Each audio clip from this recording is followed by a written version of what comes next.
Okay, I hope you all can see my screen. Okay, so today we're going to be talking about first generation blockchains.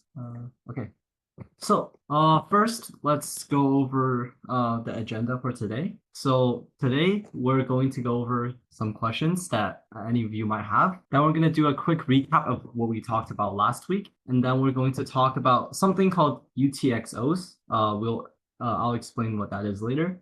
Then we're going to explain transactions.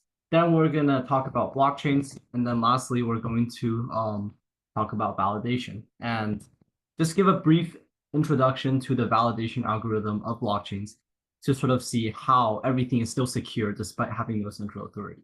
Okay, so first some questions. So what are the questions any of you might have?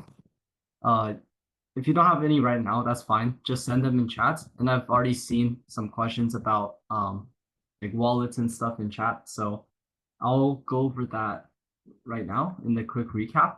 So first, I guess, is the crypto wallet. So last week, I asked you guys to see if you can find out how to make a crypto wallet to receive money, and so that way I can send you some uh just like a little bit of crypto. It's just like something for fun.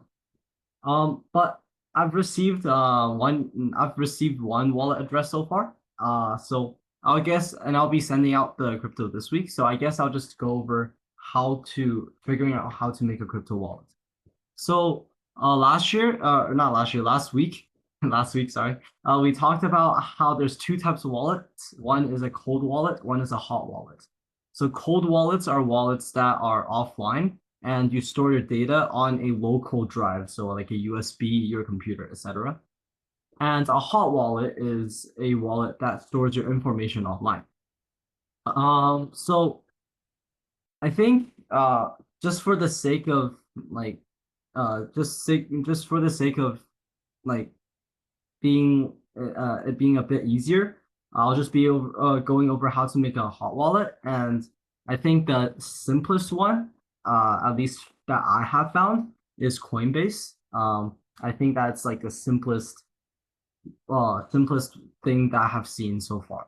And and so essentially, it's called Coinbase. The website is called Coinbase. Yeah, Trust Wallet also works. That's a cold wallet, but if you can figure out how to set it up, that's great. So the website is called Coinbase, and essentially, it's a crypto trading platform, and it also has an integrated wallet. So think about it as like a stocks website almost that has a wallet in it. So just search up Coinbase, create an account, and then after you create an account, you can go to look at your portfolio, which is where you store your money, and then and essentially in your portfolio you can receive crypto. Or if you want to create and then there's your private code for your wallet address or private address. If you want to create some like cold wallet, for example, Trust Wallet, I believe that Trust Wallets, I think it's a Google extension, but and as well as a mobile app. I prefer the mobile app. So you just have to download the app, go through the steps, like creating a wallet, and then you should be able to go to your wallet main page as well. And then in there, you'll just have to search for the cryptocurrency that you want to receive, which just search for Shiba Inu for now. Uh, Shiba Inu. And and then you'll be able to see your private address to see where you it's a 64 string digit and character long uh string of like digits and letters and digits, and essentially you just copy that, send it to me, and then um I will send you some crypto. If you guys have any questions about like specific questions about setting up a crypto wallet, um you can just email me later this week. Are you how to give a tutorial on how to make a crypto wallet? Well, I can't really like actually screen share the steps because, for example, if you want to create a trust wallet, it will be on a mobile app. But if you guys have any questions, I could definitely link like some resources or just create like a quick guide, like create a quick guide to make a crypto wallet. If you don't know how to make one, just feel free to email me, and I'll answer your question specifically. It's just I don't think we have like, for example, time to go over specific questions about wallets today. So, but feel free to email me if you have any specific questions about the creating a wallet for yourself.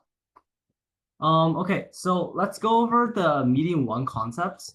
So first, last week we talked about the history of cryptocurrencies, and recall that cryptography is the study of encoding, encrypting things. So such as your cryptocurrency, such as your bank account, that's cryptography. Then we talked about how the double spending problem was the biggest problem preventing the creation of crypto. So it's basically the problem issue where people can reclaim their data because there's no secure validation process. There's no secure validation process. So people can just basically steal their data. Wait, I see in your chat specific link to make crypto wallet. I think if you here, I guess I could link you the Trust Wallet website if you want. I think that's what you're using. Or okay. Here I'll just send you the Trust Wallet website. It is a mobile app, so I can't really show you on computer, but here's Trust Wallet website. So you can download it on like there's an extension for Chrome, but I suggest a mobile app. So just go there, follow the instructions on the website, and if you have any questions, let me know. Coinbase website, sure, I can send you that as well. Coinbase is not specifically a website; it's also a crypto trading platform. So you just have to you would just have to try to make some like a trade, and it'll prompt you to make a wallet. Okay. Those are the two links in chat. Right. Back to the history. Then we talked about how the first blockchain was created and how someone under the name of Satoshi Nakamoto, or a group of people under the name of Satoshi Nakamoto, were able to actually solve the double spending problem with their original blockchain algorithm. And they created the first functioning blockchain. Then we talked about the basic structure of a blockchain. So we talked yes, Coinbase Coinbase is free to use. Yeah, it's free to use. Okay. So on the basic structure of blockchain, there's four main there's four main characteristics.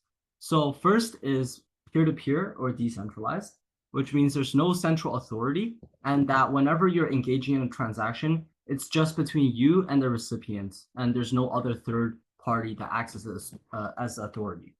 Next is blockchains being immutable. And essentially what that means is that they're unchangeable. So you cannot tamper with them. You cannot change the contents of the blockchain.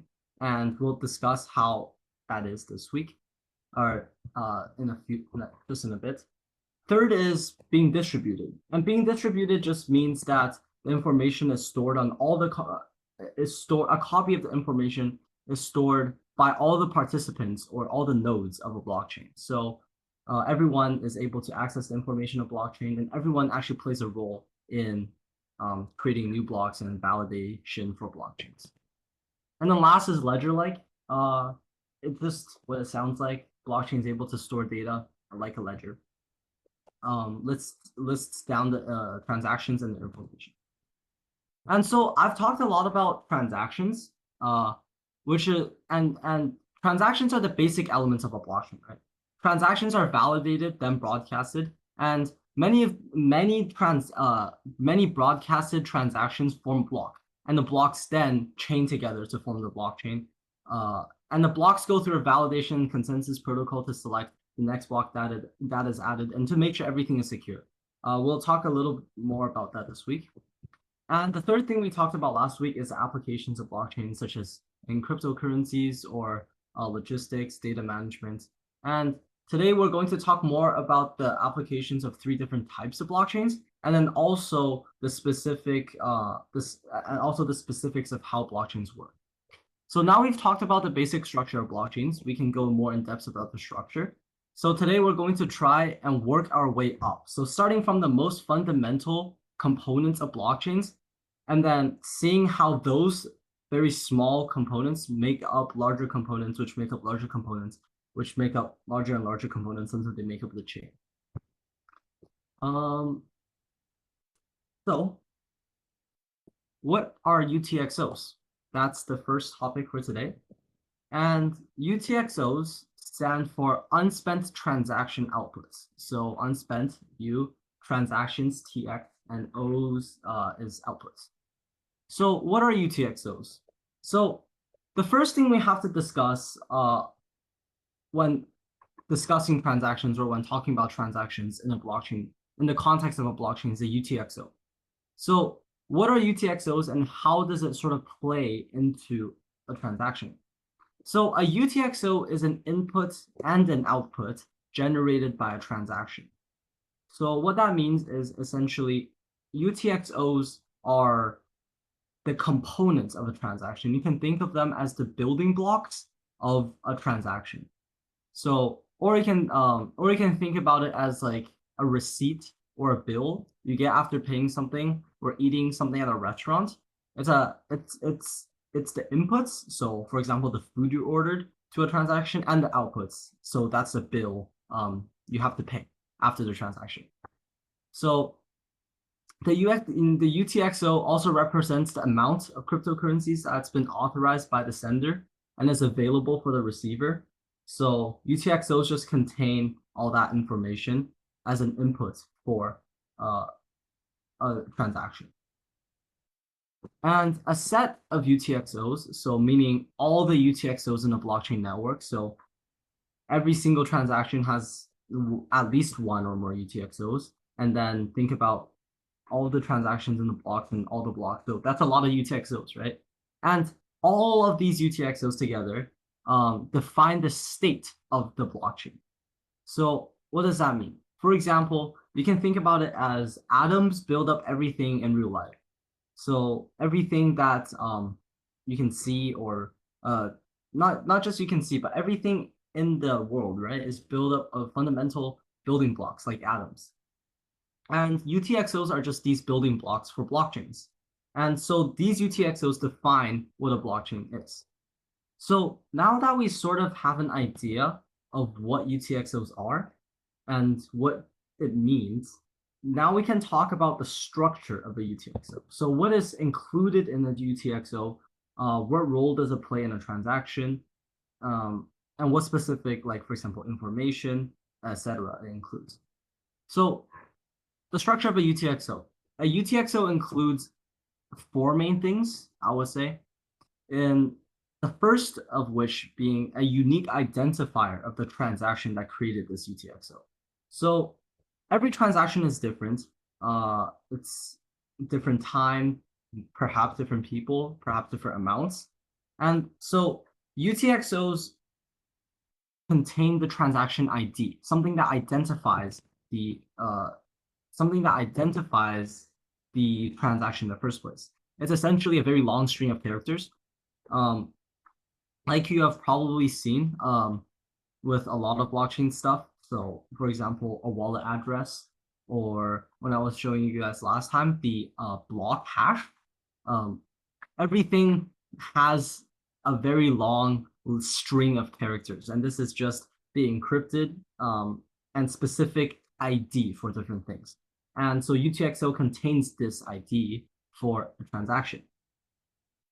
And the second thing that UTXOs contain is an index or the position of the UTXO in a transaction output list.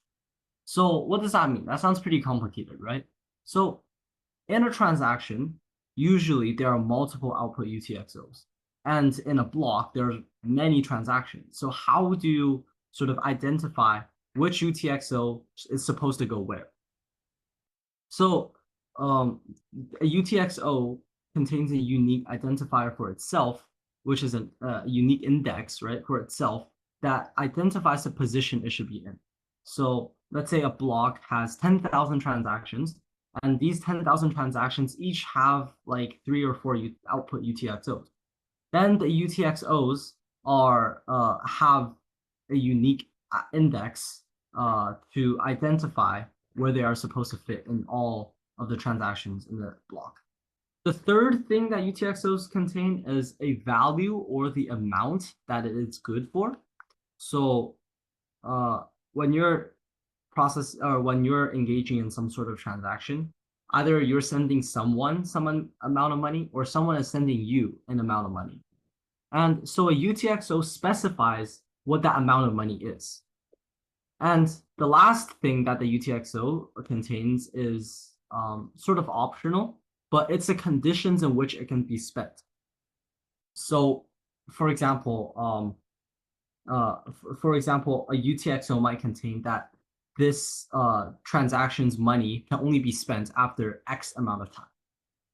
So all in all, you can think of UTXOs like a check, where there's a check number, which corresponds to the transaction number. There's the senders and recipients. There's the amount, and there's also sometimes a security key on checks, right? That specify the purpose it's for. So, for example, sometimes people write checks saying, "Oh, this is for a medical bill," or people write checks saying it's for a down payment for some specific thing they bought, and the check therefore can only be used for those things. And UTXOs contain that information as well. So now, what role does UTXOs play in blockchains? As previously mentioned, UTXOs are sort of the basic building blocks of a blockchain. So it makes up transactions. It's the information, it's the building blocks of transactions. Then transactions which are made up of UTXOs make up blocks, and then blocks then make up the blockchain.